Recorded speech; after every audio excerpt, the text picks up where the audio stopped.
안녕하십니까. 오늘 성희롱 예방교육을 하게 된 안녕하세요. 서울특별시 안녕하십니까.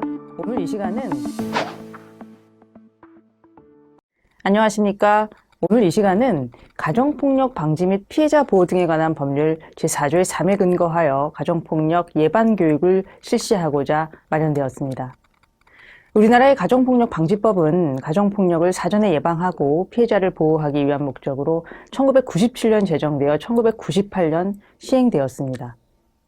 법률에 근거한 가정폭력 예방교육은 2006년도 초중고 학생들을 대상으로 실시되다가 2014년 국가기관, 지방자치단체, 그리고 공공기관으로까지 확대되었습니다. 해당 기관 단체에 소속된 모든 분들을 교육 대상으로 하고 있으며 특히 기관장 및 고위직군에 속한 분들의 예방교육 참여를 의무화하였습니다. 국가기관 및 공공기관에서 가정폭력 예방교육을 시행하는 이유는 가정폭력이 매우 심각한 사회 문제 중 하나이기 때문입니다. 오랫동안 개인의 문제로 여겨져 왔던 가정폭력은 그러나 사회의 다양한 불평등, 경제적 격차, 가부장적 문화, 법과 제도의 미비, 사람들의 편견과 인식 부족 등이 원인이 되는 사회 문제입니다. 가정폭력은 언어폭력에서부터 성폭력, 살인에 이르기까지 그 범죄 피해의 범위가 넓고 때로는 그 결과가 참혹합니다. 가정 내 학대로 인한 청소년 가출은 학교폭력 그리고 성매매 피해의 원인이 되기도 하죠. 가정폭력이 사회 구조적 문제라는 것은 개인의 노력으로 이 문제를 해결하기 어렵다라는 것을 의미합니다. 그러나 다른 한편으론 사회의 여러 제도들을 정비하고 차별적 인식을 개선하고 피해자를 보호하기 위한 그 모든 노력들을 통해서 문제를 해결해 나갈 수 있음을 의미하기도 합니다. 오늘 이 시간에는 그저 개인 문제 혹은 가정사라는 가정폭력에 대한 오래되고 낡은 편견을 제거하고 가정폭력의 사회구조적 원인을 보다 주의 깊게 살펴보고자 합니다. 전체 사회가 합심해서 어떻게 이 문제를 풀어나갈 수 있을지를 함께 고민할 때 더 좋은 결과를 얻을 수 있으리라 생각합니다. 가정폭력이란 가족관계인 사람들 간의 폭력행위를 말합니다. 배우자 사이에 발생하는 것이 가장 많겠고 부모가 자녀를 학대하는 경우도 있습니다.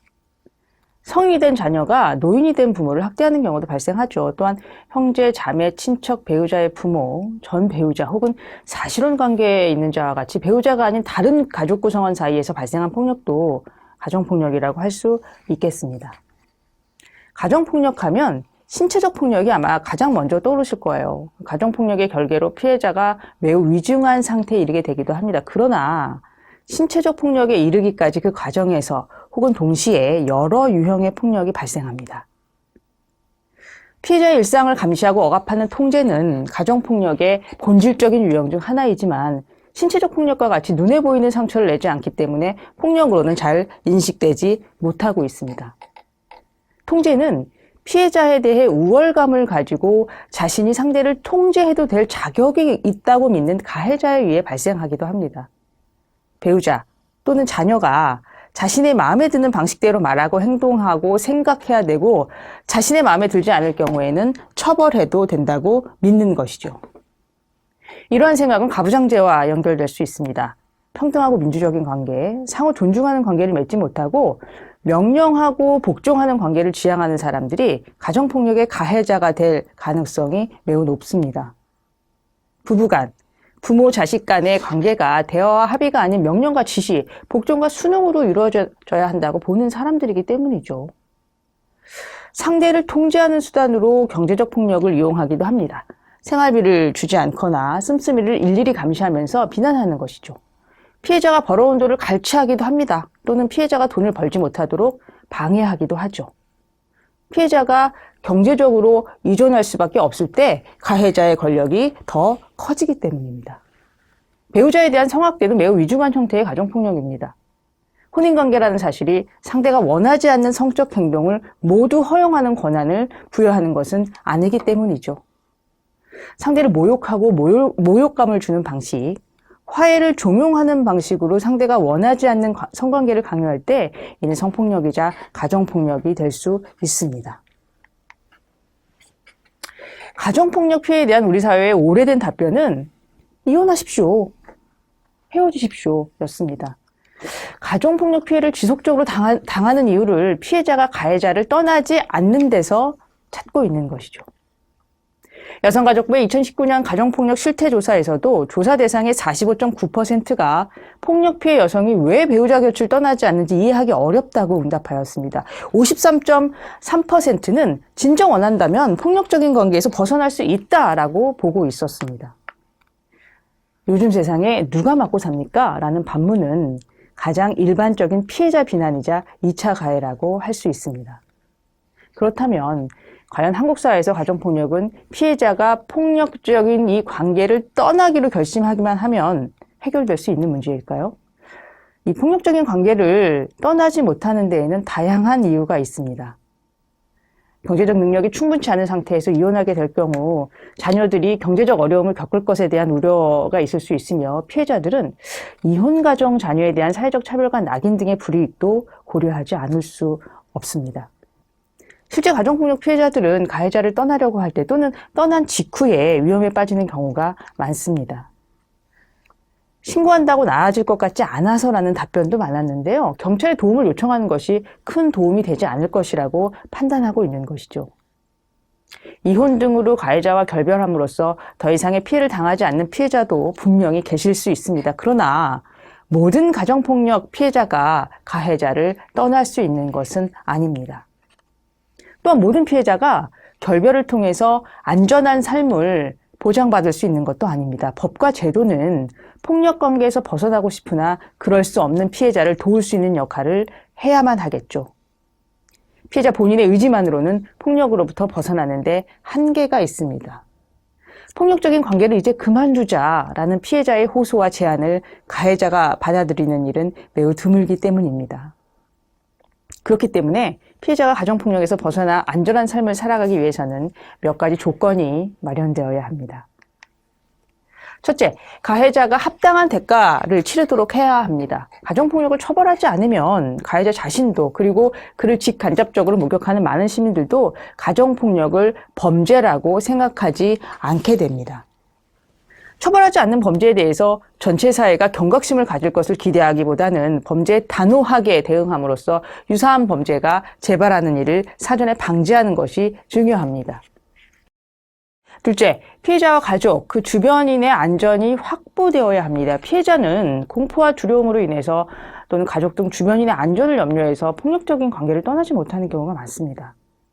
가해자를 확실히 분리하고 접근금지 명령을 어겼을 경우에 엄하게 처벌함으로써 피해자가 안전할 수 있도록 지원해야 합니다. 셋째, 피해자가 경제적 곤란함으로 인해서 폭력적인 관계를 떠나지 못하는 일이 없도록 아동 양육 및 자립에 대한 지원이 필요합니다. 특히 아이들을 책임져야 하는 경우 나 하나면 참으면 된다라고 생각하며 폭력과 학대를 감내하는 경우가 많습니다. 그 어떤 이유로도 단 한순간도 폭력과 학대를 견디도록 사회가 방치하는 일은 없어야 합니다. 마지막으로 무엇보다 중요한 것은 피해자에게 당신 잘못이 아닙니다. 우리가 그것을 알고 있습니다. 라는 위로를 건네는 일입니다. 피해자를 지지하는 많은 사람들이 있음을 알리는 것이 피해자가 폭력 관계에서 빠져나올 수 있는 바로 그 첫 번째 디딤돌이 될 수 있을 것입니다. 우리나라에서 가정폭력은 국민 누구나 신고할 수 있는 범죄입니다. 2019년도 기준 가정폭력 신고 건수는 무려 24만 건에 이르고 있죠. 그렇다면 가정폭력으로 경찰에 가해자를 신고했을 때 그 가해자가 구속될 확률은 얼마나 될까요? 놀랍게도 1%가 되지 않습니다. 2019년 가정폭력으로 검거된 인원 중 구속에 이른 자는 0.86%에 그치고 있습니다.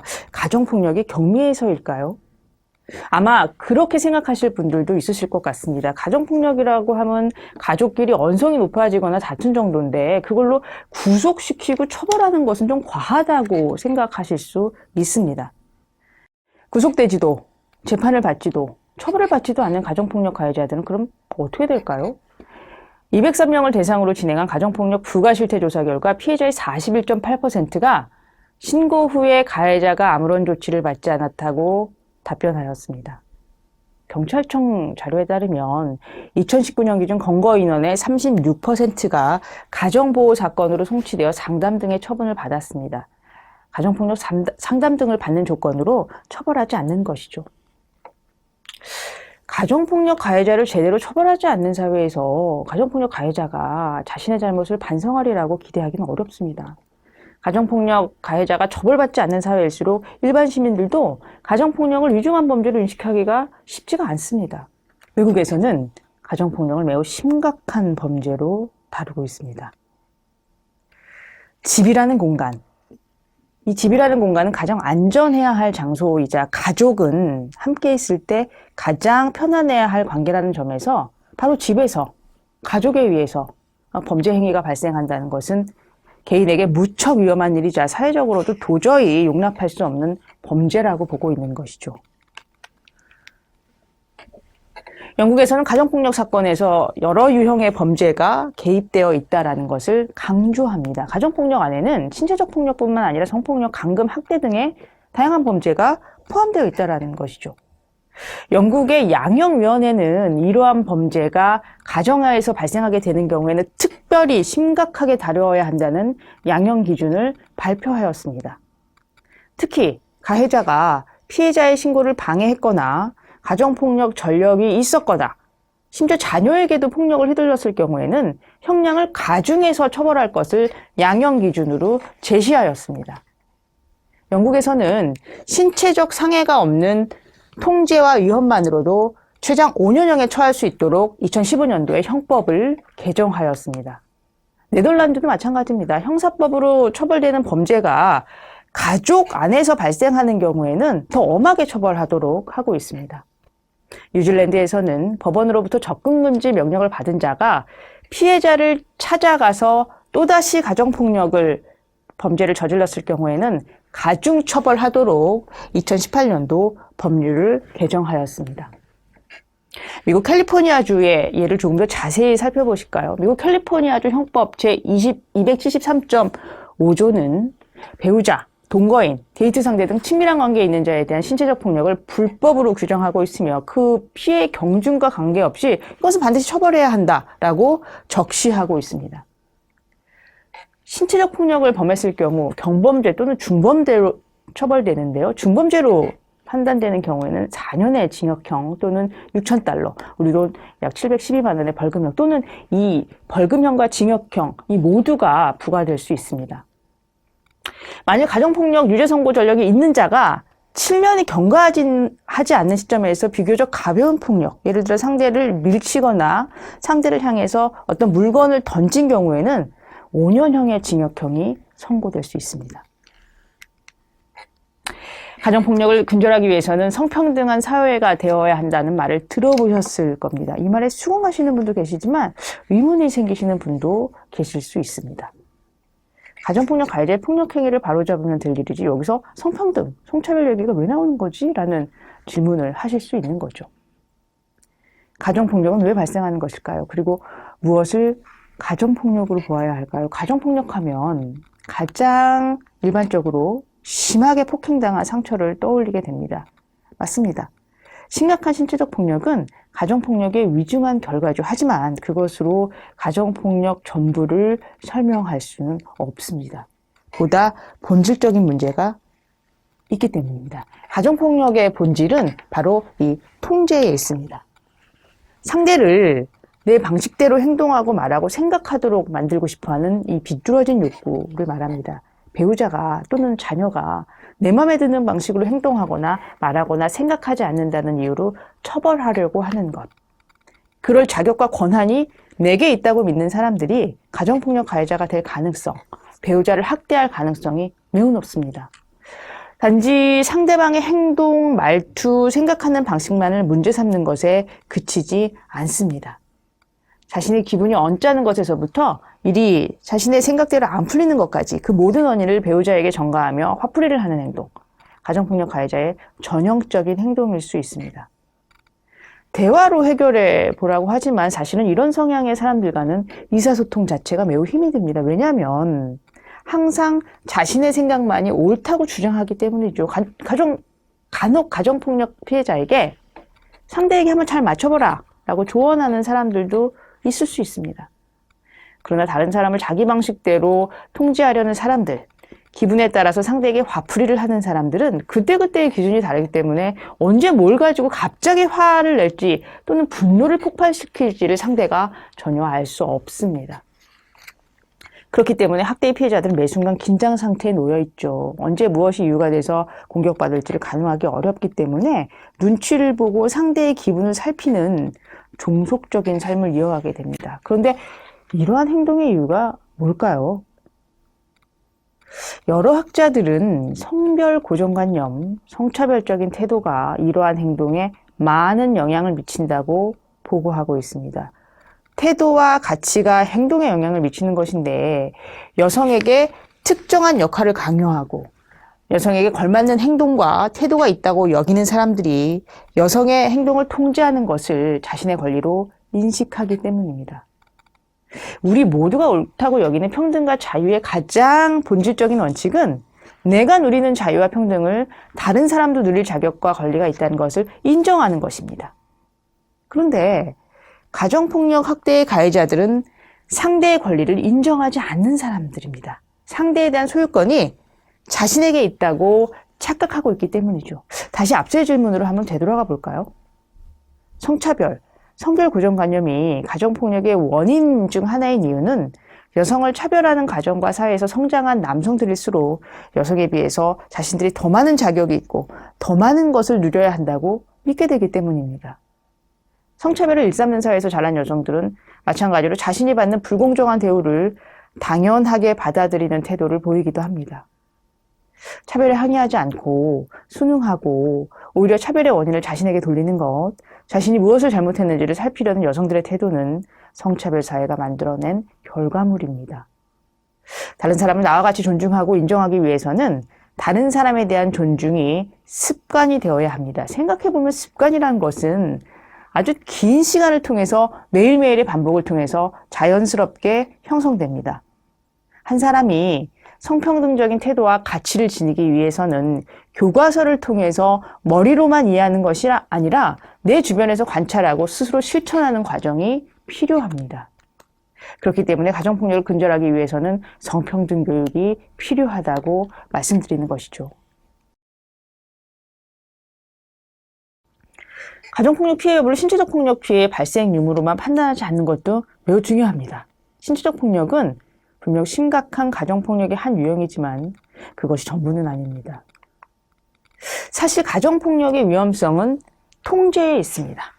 상대를 충분히 존중하지 않는 것, 상대의 자율성을 인정하지 않는 것, 내 방식대로 조정하려고 하는 것, 내가 원하는 방식으로 생각하고 행동하길 바라고 이를 강요하는 것, 이건 역시 폭력이라는 것을 제대로 인식할 필요가 있습니다. 통제는 때로 애정, 보살핌, 염려, 걱정으로 포장됩니다.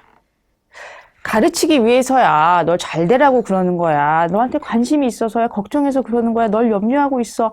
보살피고 있는 거야. 이러면서 폭력 행위를 멈추지 않고 있는 것이죠. 그러나 지속적인 통제와 비난은 사람을 무기력하게 만들고 자신감을 잃게 만들고 고립시키고 눈치 보게 하고 자책하게 만듭니다. 의존적인 사람으로 만들어버리는 거죠. 아주 지배하기 좋은 상태로 만드는 그 과정이 바로 통제입니다. 피해자는 내가 이렇게 멍청하고 어리석고 하찮은데 상대가 시키는 대로 해야지 이러면서 굴복하게 됩니다. 이러한 폭력 피해는 그 빈도를 세거나 기록하기 어렵고 상처의 깊이를 증명하기 어려우며 피해 정도를 가늠하거나 알아채기 쉽지 않습니다. 통제는 상대를 자기 명령을 따라야 하는 사람으로 인식하기 때문에 상대가 자신의 말을 거절할 때 분노를 폭발시킵니다. 따라서 통제는 미래의 신체적 폭력을 예견하는 매우 중요한 징표입니다. 어느 경우에는 서로 통제의 피해자라고 추정할 수가 있습니다. 자, 여기 판단 기준을 참고해 보실 수 있는데요. 상대의 요구에 순응하지 않을 때 자신에게 닥쳐올 부정적인 결과에 대해서 너무 무서워하고 있다면, 그래서 그 부정적 결과를 예견하고 이것을 피하기 위해서 상대의 통제에 순응할 수밖에 없다면 이것은 폭력 피해를 당하고 있는 것이라는 점을 인식할 필요가 있습니다. 가정폭력 피해를 입었거나 피해자를 알고 계시다면 여성 긴급전화 1366으로 도움을 요청하실 수 있습니다. 112 경찰 신고도 가능합니다. 여성 긴급전화 1366은 365일 24시간 운영되고 있습니다. 피해자의 긴급구조 및 보호가 필요한 경우에는 긴급피난처를 이용하실 수도 있습니다. 또한 연계 지원이 필요한 경우에는 가정폭력 상담소 및 가정폭력 피해자 보호시설로 안내받으실 수 있습니다. 가정폭력 상담소에서는 상담 서비스가 제공됩니다. 법률 지원이 필요한 경우에는 소송 대리 지원 그리고 소송 비용을 지원받으실 수도 있습니다. 심리적인 안정과 사회 적응을 위한 상담 및 치료가 필요한 경우에는 피해자가 동반 자녀와 함께 가정폭력 피해자 보호시설인 쉼터에 머물면서 의식주를 해결하고 상담과 치료는 물론 의료, 법률 지원과 취업 훈련 프로그램을 통해서 자립을 준비하실 수도 있습니다. 보호시설인 쉼터에서 퇴소한 이후에는 자립지원 정책도 마련되어 있습니다. 2019년부터는 가정폭력 피해자가 입소한 보호시설을 퇴소할 경우 1인당 500만 원의 자립지원금을 지원할 수 있도록 제도를 운영하고 있습니다. 또한 언어와 문화 등의 문제로 도움을 받는 데 어려움을 겪고 있는 이주 여성들을 위한 상담 지원 서비스도 확대되었습니다. 정부는 2019년부터 이주 여성을 대상으로 통번역, 의료법률 등 지원 서비스를 제공하는 폭력 피해 이주 여성 전문 상담소를 2019년도에 5개소를 신규 설치하여 가정폭력으로 고통받고 있는 결혼 이주 여성들을 지원하고 있습니다. 향후 폭력 피해 이주 여성 전문 상담소를 확대하여 운영할 계획도 가지고 있습니다.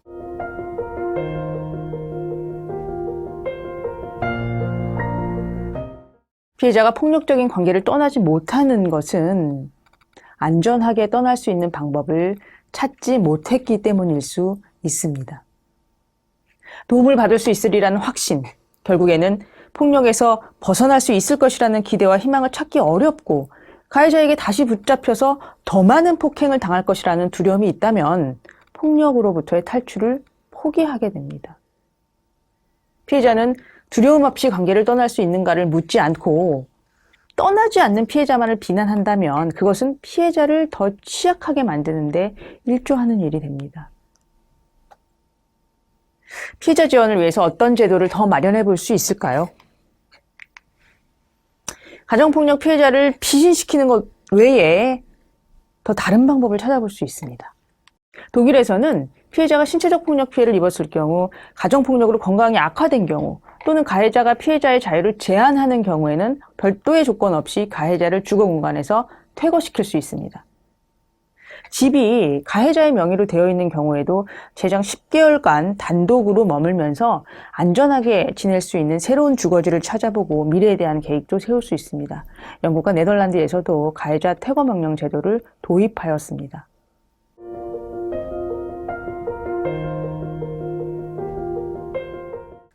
가정폭력으로 갑자기 보호시설에 입소하게 될 경우 위복이나 자녀들 등교 준비 등의 어려움을 겪을 수 있겠죠. 낯선 곳에서 낯선 사람들과 지내는 것이 힘겨울 수도 있습니다.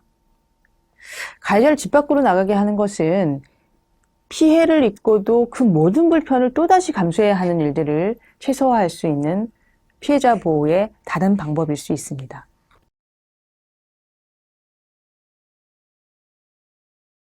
영상을 시청하시는 많은 분들이 각기 다양한 상황에 놓여 있으리라는 생각이 듭니다. 어린 시절 가정폭력을 경험해 보신 분들 계실 거고요. 또는 현재 그 어려움을 겪고 계신 분들도 계실 수 있습니다. 주변인이 피해자이신 분들도 계실 겁니다. 가정폭력 관련 업무를 담당하시는 분도 물론 계실 거고요. 지금껏 살아오시는 동안 가정폭력과 전혀 관련 없이 생활해 오신 분들도 당연히 계시리라 생각합니다. 그러나 지금 가정폭력과 관련이 있든 없든 우리 사회의 어느 누구도 이러한 폭력을 당해서는 안 된다는 주장에는 모두 동의하시리라 생각합니다. 폭력으로부터 자유로운 것, 적어도 매맞지 않는 삶을 사는 것은 인간이 누려야 할 가장 기본적인 권리입니다. 사회의 한 구성원으로서 그리고 세계 시민으로서 우리 모두는 지금 당장 가정폭력이 나와 관련 없는 일일지라도 폭력 없는 평화롭고 자유로운 공동체를 만들어 나가는데 관심을 기울여야 할 필요가 있습니다. 이런 연구 결과가 있습니다. 한번 같이 보실까요? 평등한 사회일수록 사람들이 더 행복해하고 일생 동안 폭력을 경험한 비율도 현저히 낮아진다는 겁니다. 핀란드 노르웨이 오슬로 대학의 남성학자 홀터 교수는 성평등이 사람들에게 그리고 사회에 미치는 영향을 알고 싶었습니다. 홀터 교수는 유럽 31개국과 미국 50개 주의 통계를 수집하죠. 그리고 다음과 같은 사실을 밝혀냅니다. 성평등한 사회에서 남성들이 더 행복해한다는 거, 그리고 평등한 사회일수록 폭력으로 인해 다치거나 사망할 가능성이 낮다라는 것을 말이죠. 행복한 국가 상위권에 있는 나라들은 대표적인 성평등 국가라는 사실도 확인할 수가 있습니다. 세계에서 가장 행복한 국가들, 핀란드, 아이슬란드, 노르웨이, 스웨덴인데요. 이들 국가들은 성별 격차가 매우 작은 성평등 국가에도 그 이름을 상위권에 올리고 있습니다. 우리 사회의 가정폭력 문제를 해결하기 위해서는 가해자를 처벌하고 피해자를 보호하는 일을 지금보다는 적극적으로 수행할 필요가 있습니다. 장기적으로는 서로 존중하고 배려하는 평등한 사회를 만들려는 노력이 필요합니다. 지금 하시고 계시는 바와 같이 그 모든 수고와 노력을 앞으로도 함께 해주십시오.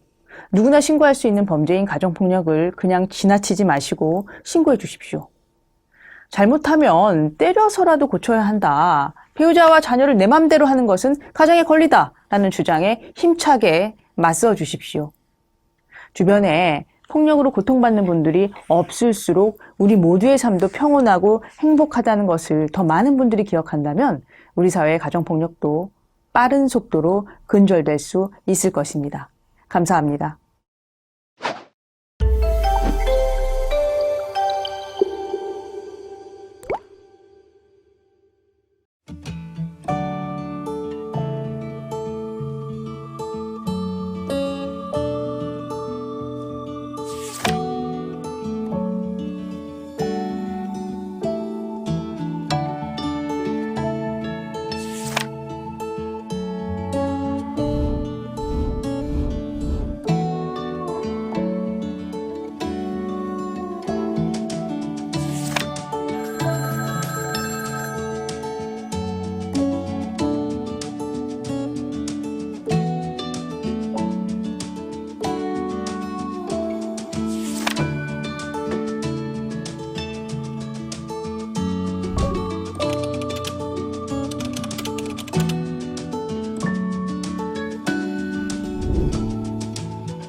소리 받을 수 없어 음성 사서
네, 안녕하십니까. 세상을 비판하는 글을 쓰는 오천호 작가입니다. 불평불만 투덜이 작가라고 알려져 있습니다. 저 오늘 굉장히 어떤 화목한 한 가정을 비판을 한번 해볼까 합니다. 제 집안의 제 가정의 이야기입니다. 저는 굉장히 화목하다고 생각하고 있습니다. 그러니까 제 아내랑은 굉장히 신뢰가 두텁고 자녀들하고는 굉장히 수평적인 관계로서 육아 이런 식으로 관계를 맺고 있다고 생각합니다. 하지만 그 가정 안에 과연 어떤 일들이 벌어지고 있는지를 현미경을 가지고 조금 관찰을 해볼까 합니다. 저는 요즘 제가 하는 일가가 강연 요청이 오면 어떻게 답을 해주는 그게 굉장히 저의 중요한 일가예요. 강연 요청이 오면 여러 가지를 고려하겠죠. 시대에 대한 고민, 사회에 대한 고민 그런 건 없고 강연료를 제일 먼저 걱정을 합니다. 그래서 강연료만 맞으면 아침 7시, 요즘 기업들에서 조창 강연 이런 거 많이 하는데 아침 7시에 하는 그런 조창 강연도 가고 밤 10시에 하는 그런 강연도 가고 심지어 제주도로 1박 2일로 강연을 다녀오기도 합니다. 근데 제가 이 결정을 하는 데 있어 가지고 단 한 번도 그 시간에 제 자녀가 무엇을 하고 있는지에 대해서 고민한 적이 없습니다. 단 한 번도. 제가 그런 결정을 내릴 수 있는 이유는 제가 아침에 어디 강연을 올 때 제 아내가 아이들을 깨울 수 있기 때문이죠. 학교에 보낼 수 있기 때문입니다. 제가 저녁에 늦게 집에 들어갈 수 있는 이유는 돌아오는 아이들을 제 아내가 이렇게 케어를 해야 되는 거죠. 학원을 보내야 되고 간식도 줘야 되고 저녁도 먹여야 되고 목욕도 시켜야 되고. 그래서 제가 주말에 기차를 타고 지방에 강연을 갈 수 있는 이유는 그 시간에 제 아내가 제 아이들하고 블록놀이를 함께 해주기 때문이에요. 저도 블록놀이 굉장히 좋아합니다. 제 자녀들하고 이 블록을 이렇게 싸우면서 친교를 맺죠. 한 10분만. 이게 한 15분 이상이 지나가면 굉장히 재능 기부 같은 느낌이 들기 때문에 굉장히 힘이 드는 것이 사실입니다.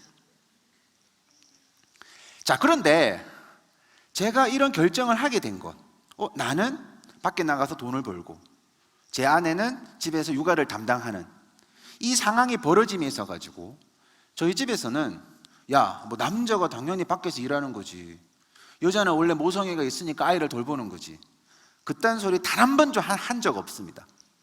굉장히 민주적으로 토론 끝에 내린 결정이라는 거죠. 제 아내는 원래 일을 하다가 결혼과 출산 때문에 흔히 말하는 경력 단절이 되었습니다. 이제 그 이후에 그 경력 단절을 회복하기 위해 가지고 여러 노력들을 했는데 배보다 배꼽이 더 큰 상황이 자꾸 발생을 하는 거죠. 경력 단절하는 계속 저임금 노동에 종사를 할 수밖에 없으니까 그래서 회의를 했어요. 가족 회의를 한 거죠. 가족 회의 끝에 이왕이면 경력 단절이 되지 않아서 그래서 임금이 계속 누적되고 있는 그 사람이, 고소득자가 그 사람이 계속 가계 부양을 하는 것이 적절하지 않은가에 대해서 서로 합의를 한 거죠. 그러니까 가성비를 따져서 둘 중에 한 명이 가정에 남기로 한 겁니다. 근데 공교롭게도 그게 남자였던 저였던 것이죠. 그렇게 우리 집안은 아주 화목하게 이 빌어먹을 기울어진 운동장, 이 잘못된 성불평등의 사회를 굉장히 지지하고 있는 가정의 모습으로 살아가고 있습니다. 자, 이 정도로 이야기를 하면 수많은 남성분들이 막 불끈불끈 한다는 거죠. 이 말을 던지겠죠. 그래, 어떻게 그렇게 됐는데 남자는 그만큼 또 고생을 하는 거잖아. 여성이 뭔가 집안에서 희생을 하고 남자는 밖에 나가서 굉장히 힘들게 고생하는 거 아니야 라는 식으로 반론을 펼칩니다. 남자 엄청 고생하죠. 특히 그렇게 민주적 절차를 통해 가지고 그래 돈은 내가 벌겠다 다짐한 저로서는 불평불만 없이 돌아다녀야 됩니다. 그런데 신기한 게 하나 있는데 남자인 저는 힘듦이 누적될수록 책이 자꾸 출간이 돼요. 그렇게 7권이 출간이 되었습니다. 힘듦이 누적될수록 자꾸 방송에서 나와달래요. 책이 출간되고 방송에 나오니까 강연료가 조금 오르기 시작합니다. 저는 힘듦이 누적될수록 오천호라는 제 브랜드를 사회적으로 소통하고 있습니다. 전문성을 쌓아가고 있는 거죠. 일반 직장인으로 따진다면 대리, 차장, 부장으로 승진하고 있는 겁니다. 이와 비례해서 제 아내는 가정에서 그 힘듦이 누적될수록 자신의 이름은 사라지는 거죠. 누군가의 엄마로서, 누군가의 아내로서 집안일이라는 것을 열심히 합니다. 제가 바깥에 제 브랜드를 알릴 동안 제 아내는 블록 쌓기의 신공이 되어가는 거죠. 자, 이 정도로 말씀을 드리면 제가 초반에 한 화목한 가정에 대해서 비판을 해보겠다. 이 저희 가정의 실체가 어떠한지에 대해서 조금 우리가 공감하는 바가 있을 거라고 생각을 합니다. 저는 그래서 이러한 가정의 모습을 사랑이 넘치는 불평등한 우리 집이다라고 말을 하고 다닙니다. 과거보다 어떤 폭력성이라든가 이런 것들이 조금은 좋아졌겠지만 근본적인 그 사회 구조, 즉 가부장적 질서 속에서 어떤 남성의 경제활동과 여성의 보조적 역할, 그것은 변한 것이 없는 거죠. 한 사회학자는 저 사랑이 넘치는 불평등한 우리 집을 이런 식으로 부연 설명을 하기도 합니다. 실제 우리가 살아가고 있는 이 가정의 모습은 남자가 그 제도적으로 부계 가족주의를 이끌어가고 여성은 정서적 가족주의, 그 부계 가족주의의 윤활유를 자꾸 집어넣는, 그렇게 가족의 공동체를 이루고 살아가는 거죠. 근데 실제 논문의 제목이 부계 가족주의의 실패 물음표죠. 제가 이런 말씀을 드리는 이유는 여전히 우리가 어디에 강연을 가거나 제가 대중들을 만나면 요즘 세상에 뭐가 불평등하다 그래, 요즘 세상에 성불평등이 어딨어, 요즘은 여학생이 여자가 원하는 거 다 할 수 있고 공부도 더 잘해, 그런 세상이야, 그렇게 저한테 반문을 많이 하셔요. 그런 사람이 이런 지경에 이르렀으니까 불평등이 아주 심각한 거죠. 겉으로는 뭔가 변하고 있는 척 같지만 실제 어떤 구조적인 것은 전혀 변하고 있지 않는 것. 결국 주 경제 활동을 하는 사람이 아빠, 남자이고 그 반대편에 엄마, 여자가 있을 때 결국 이 문제는 남자와 여자를 특정한 고정관념으로 바라보는 그 잘못된 실수로 이어지기 때문이라는 거죠. 그러니까 남자와 여자를 뭔가 남자라면 여자라면 위치를 다르게 규정 짓고 그 위치는 굉장히 수직적 관계로 이루어져 있습니다. 실제 우리 사랑이 넘치는 불평등 우리 집에서 어떤 또 다른 불평등을 만들어내고 있는지에 대해서 지금부터 말씀드리도록 할게요. 이제 제 아들이 6살이고 제 딸이 11살, 그러니까 6살짜리 아들이 자기 누나한테 요즘 막 이렇게 주먹질을 흉내를 잘 냅니다. 막 이렇게 한번 싸워보자 그러고 막 이렇게 흉내를 내요. 근데 제 아내는 굉장히 폭력에 예민하기 때문에 굉장히 엄하게 꾸짖습니다. 근데 꾸짖으면서 하는 말이 뭐냐면, 야, 남자가 여자 때리는 거 아니지 않냐? 이렇게 이야기를 하는 거예요. 그래서 저하고 그 말 때문에 굉장한 논쟁을 하기 시작을 했습니다. 제가 생각할 때는 사람이 사람 때리는 거 아니야 라고 말을 해야지, 그게 저는 이 상황에서 어울리는 말이라고 생각하는데, 마치 제 아내가 하는 말은 사내 대장부가 왜 그런 걸로 화를 내, 이런 느낌으로 제 아이에게 교육을 시키는 느낌을 받았기 때문입니다. 이 지점이 우리가 굉장히 중요합니다. 폭력 그 자체에 엄중한 책임을 물어야 되는 상황이 존재하고 있는데, 남자가 여자 때리는 거 아니야 라는 식으로 설명을 하다 보면 강한 남자가 약한 여자를 배려해 줘야 된다라는 일종의 큰 고정관념을 만들어주기 때문이죠. 근데 이 고정관념이 결국 그렇게 남성이 여성을 배려하는 존재가 되면 좋겠지만, 실제 우리 사회에서는 어떻게 흘러가냐면 여성은 뭔가 남자보다 참을성이 부족한 사람이라는 어떤 인식을 가지도록 우리가 유도해 나간다라는 거죠. 이런 걸로는 남자가 화내는 것은 통 큰 남자가 아니야. 결국 이런 식으로 폭력을 멈출 수는 있었겠지만 결국 그 과정에서 그 제 아이는 여성에 대한 어떤 특별한 이미지를 가졌다고 볼 수가 있습니다.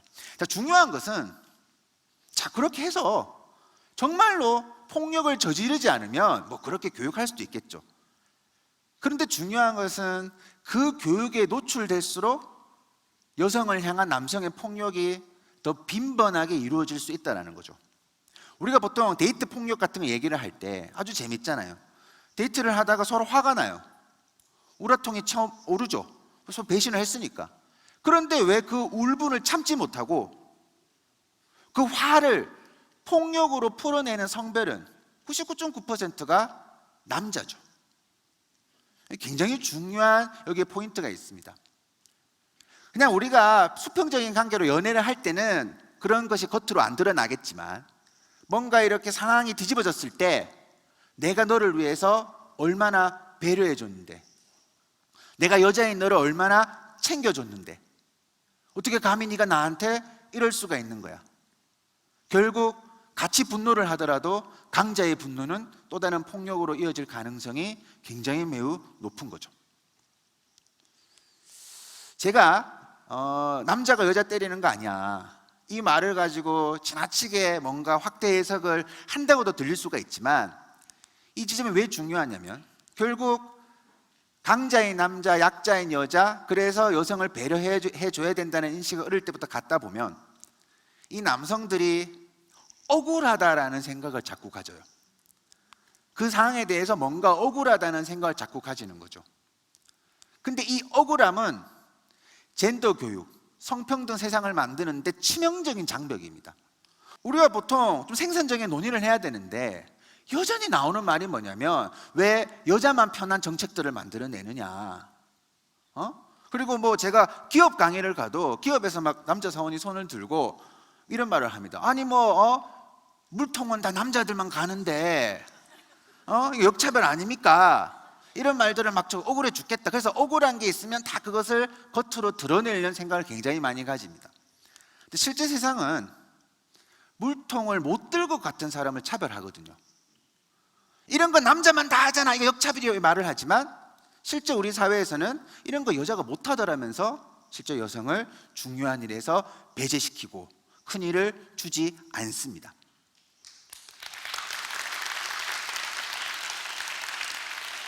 그러니까 심지어 이런 성평등 논의에서 가장 많이 나온 이야기가 뭐냐면 진정한 성평등은 여자도 군대 가는 거 아닙니까?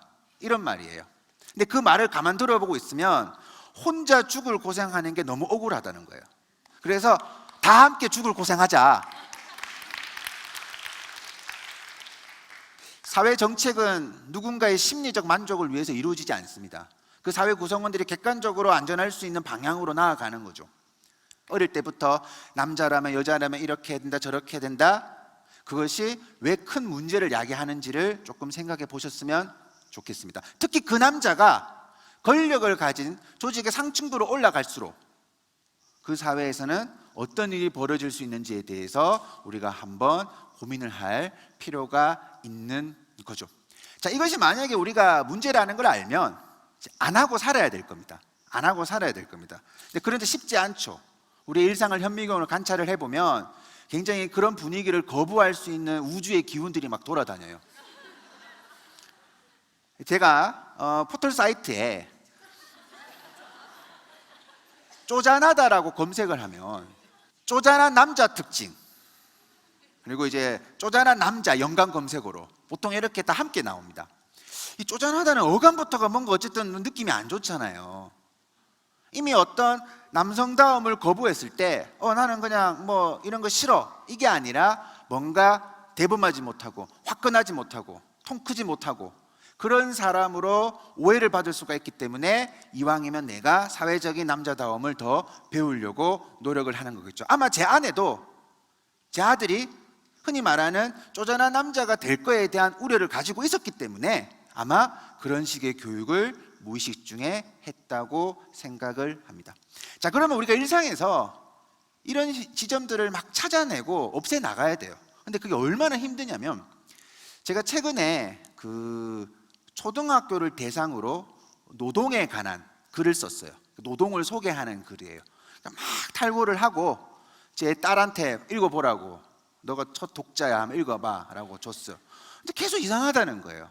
뭐가 이상하냐고 물어보니까 제가 무의식 중에 문장을 쓰는데 예를 들어서 노동의 고단함 얘기할 때 은연중에 그 안에는 아빠가 회사 다니면서 힘들어하신 모습 본 적 있죠. 노동이라는 것은 굉장히 괴로운 거예요. 그 다음에 노동의 형태, 과거보다 비정규직이 많아진 사회를 설명을 하는데, 할아버지가 일을 하시던 시대는 지금처럼 비정규직 노동자가 많이 없었어요. 노동의 주체를 철저하게 남성에 근거를 해가지고 소수를 하고 있는 거예요. 사실 별거 아닌 것일 수도 있어요. 그렇게 시장에 나와도 아무도 별 트집도 안 잡을 거예요. 근데 제가 불편한 거죠. 제가 불편한 거죠. 근데 저 안에 어떤 단어를 집어넣을 것인가? 어떤 단어를 사용하지만 사람들이 이 단어에서 남성과 여성에 대한 고정관념을 가지지 않을까에 대해서 제가 고민을 할 수밖에 없었다라는 거죠. 이런 선택들 누가 보면 굉장히 쓸데없는 선택이라고, 쓸데없는 고민이라고 하겠지만, 결국 우리 사회는 이런 선택들이 모이고 모여서 좀 좋은 사회로 나아갈 수 있을 겁니다.